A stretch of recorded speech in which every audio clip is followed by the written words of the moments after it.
Napakarami ng ano ito mga bossing, sold sa TikTok. Ayun no. So bukod sa mura, ayun no, kitang-kita pa yung ano mga bossing, yung mga numero niya. Tsaka mayroon siyang alarm. So Saturday ngayon, tapos mayroon siyang 24 yung date natin.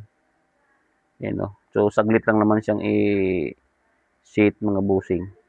Kasi ganda nung takip niya mga bossing oh. Pure stainless talaga kaya hindi siya kinakalawang. So ito mga bossing pagka nasira, no, may mabibili rin pala dito sa TikTok. Sa battery ganun din kaya pag kayo ay nagtitipid, ito mga bossing maganda. Ayun no.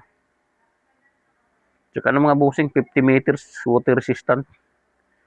Kaya kahit ipanligo nyo ito walang maging problema. Wala nang hubaran.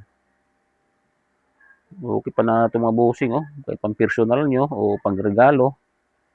So maganda ito mga bossing. Kung gusto nyo ilagay ko lang dyan sa yellow basket. Bossing sa relo na to. Ayun no, kitang kita yung mga numero niya.